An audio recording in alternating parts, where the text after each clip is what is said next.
आजकल राष्ट्रीय समाचार में है।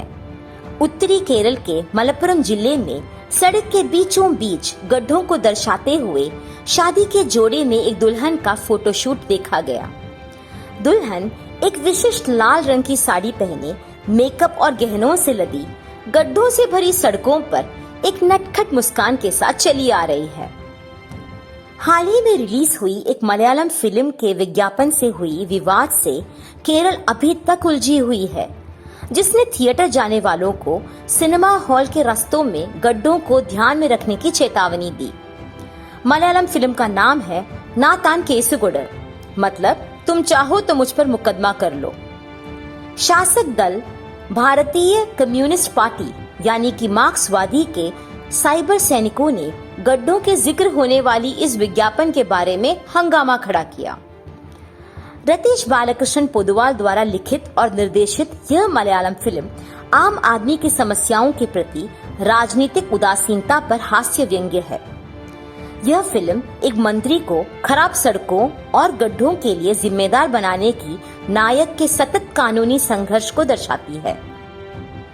इसी तरह का एक और विवाद हुआ ट्विटर में आई हुई मैसेज से, जिसमें लोगों से बेंगलुरु के सड़कों पर दिखने वाली गड्ढों पर टिप्पणी करने की मांग की। अब ये टिप्पणियां अत्यधिक हास्यजनक है। सुनिए ये दो उदाहरणें। उचित विस्तार और स्थान से अच्छी तरह से डिजाइन किया गया एक बेहतरीन गड्ढा। यह आपको 1 सेकेंड में 1 फुट नीचे ले जाता है और आपको पूरी पृथ्वी से ऊपर भी उठा देता है।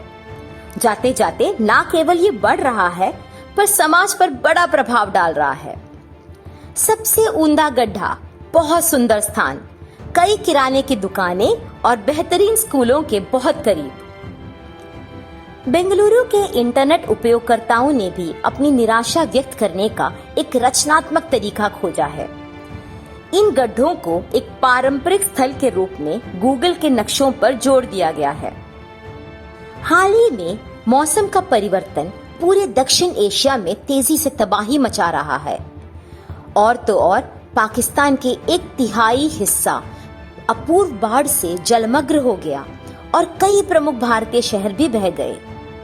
इससे यह नतीजा हुआ कि केरल, बेंगलुरु और मुंबई जैसे शहरों में सड़कों पर गड्ढे बन चुके हैं। एक तरफ जहां मंत्री इसके लिए बारिश को जिम्मेदार ठहराते हैं, वहीं विपक्ष इस मुद्दे को सत्ताधारी पार्टी पर हमला करने के लिए एक मौके के रूप में इस्तेमाल कर रहे हैं। और सड़क निर्माण के ठेकेदारों तो पूरे मुद्दे से ही गायब है। गड्ढों में गिरकर कई लोगों की जान जाने से यह मामला बहुत गंभीर हो गया है। डॉक्टरों का कहना है कि आजकल ऐसी सड़कों पर यात्रा करने के कारण होने वाले पीठ दर्द और रीढ़ की हड्डी जैसी समस्याओं से जूझ रही रोगियों को वे अधिक से अधिक देख रहे हैं।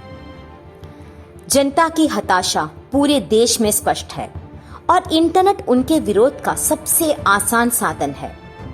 यदि यह विरोध इंटरनेट जैसे माध्यम से छलककर वास्तविक स्थान यानी कि आमने सामने आ जाए, तो राजनेताओं की भी नींद सचमुच उड़ सकती है। राजनीतिक गड्ढों से सावधान रहे जनाब।